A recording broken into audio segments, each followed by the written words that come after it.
Selamat datang di Deep Dive kita kali ini. Sumbernya adalah kajian hukum soal perseroan terbatas, ya, PT di Indonesia. Kita pakai acuan UU nomor 40 tahun 2007. Betul. Misi kita, ya, membedah aja konsep-konsep kunci PT itu apa dan apa artinya buat Anda. Mungkin sebagai investor, pengusaha, atau sekedar ingin tahu lebih dalam lah. Iya, PT ini kan penting banget ya buat ekonomi kita, jadi paham aturan mainnya itu krusial.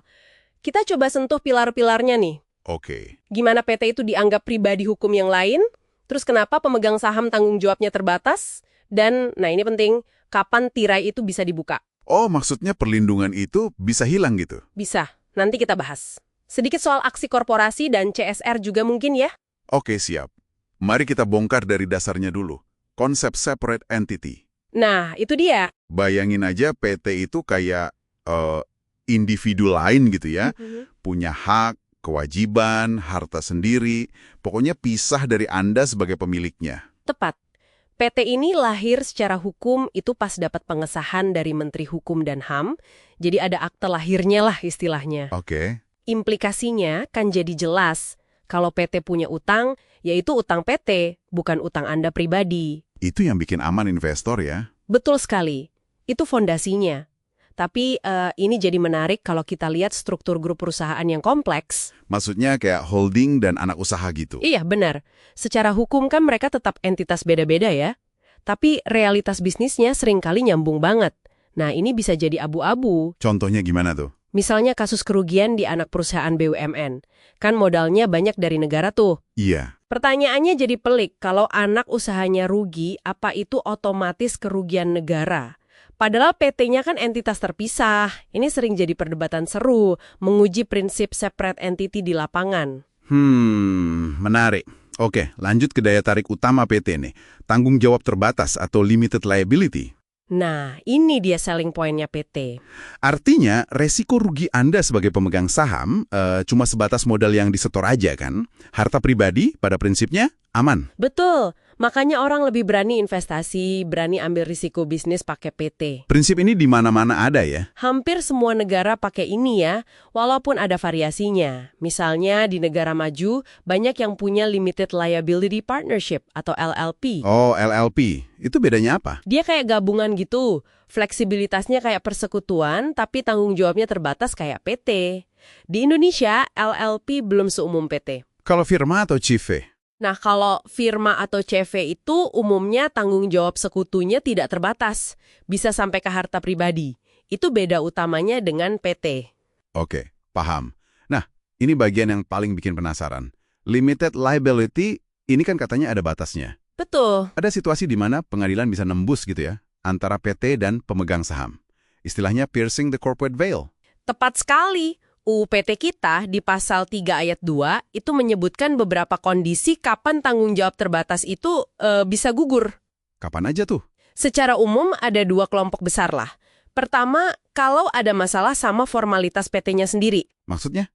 Ya misalnya PT-nya belum sah jadi badan hukum, belum dapat pengesahan menteri gitu. Kalau gitu tanggung jawab masih nempel ke pendiri atau pengurusnya secara pribadi.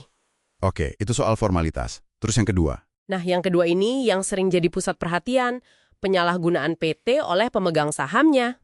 Penyalahgunaan gimana contohnya? Macam-macam. Misalnya, pemegang saham pakai PT cuma buat nutupin kepentingan pribadi dia aja dengan itikat buruk. Aset pribadi sama aset perusahaan dicampur aduk. Oh, itu yang disebut alter ego ya? Iya, itu istilahnya. Kasus First Travel yang dulu rame itu bisa jadi contoh dugaan di mana dana nasabah dipakai buat kepentingan pribadi pemiliknya. Itu contoh potensi alter ego. Selain itu? Bisa juga kalau pemegang saham terlibat langsung atau nggak langsung dalam perbuatan melawan hukum yang dilakukan oleh si PT. Atau dia sengaja kuras harta PT sampai PT-nya nggak bisa bayar utang. Bikin PT jadi insolven. Jadi intinya PT nggak bisa jadi temeng buat lari dari tanggung jawab atau nipu gitu ya? Persis. Nggak bisa sembunyi di balik badan hukum kalau memang niatnya nggak benar, tapi perlu dicatat juga nih. Apa tuh? Sumber kita ini menyoroti kalau penerapan PCV di pengadilan kita itu kadang masih belum konsisten gitu. Oh iya, kenapa bisa gitu? Salah satunya karena tolak ukur buat ngebuktiin itikat buruk atau sejauh mana keterlibatan pemegang saham itu di UU kita belum rinci banget. Jadi beban pembuktiannya berat buat yang mau nuntut PCV. Jadi ada tantangan soal kepastian hukumnya ya? Betul. Ini jadi pertanyaan penting baik buat pengusaha yang mau jalan lurus maupun buat pihak ketiga yang mungkin dirugikan. Oke. Sumber kita juga nyinggung sedikit soal tindakan korporasi besar kayak merger, akuisisi, Iya, penggabungan, pengambil alihan. sama kewajiban CSR ya, tanggung jawab sosial dan lingkungan terutama buat perusahaan di sektor SDA. Betul. Itu topik besar lain lagi, ya. Perlu deep dive sendiri mungkin kalau mau dibahas tuntas. Setuju. Jadi kalau kita tarik benang merahnya nih dari deep dive kita, apa intinya buat Anda yang dengerin? Intinya, PT itu memang kendaraan bisnis yang kuat. Ada perlindungan limited liability yang menarik, tapi Tapi, ada tapinya. ya, Perlindungan itu nggak absolut, ada syarat dan ketentuannya, dan bisa ditembus kalau disalahgunakan. Jadi, paham kapan tirai itu bisa disingkap jadi penting banget. prinsip separate entity dan limited liability itu kasih kepastian. Tapi PCV ini kayak pengingat ya. Pengingat keras soal pentingnya akuntabilitas, transparansi, dan itikat baik dalam bisnis. Jangan lupakan juga aspek lain kayak hak pemegang saham minoritas, pengawasan internal, itu semua penting buat kesehatan PT. Oke. Sebagai penutup nih, mungkin pertanyaan buat Anda renungkan. Mengingat ada kemungkinan tirai PT ini ditembus, gimana caranya Anda menyimbangkan antara memanfaatkan enaknya struktur PT dengan keharusan menjalankan bisnis secara etis dan bertanggung jawab? Ya, entah Anda posisinya sebagai pemegang saham, pengurus, atau bahkan cuma pihak yang berbisnis dengan PT, itu tantangan yang selalu ada.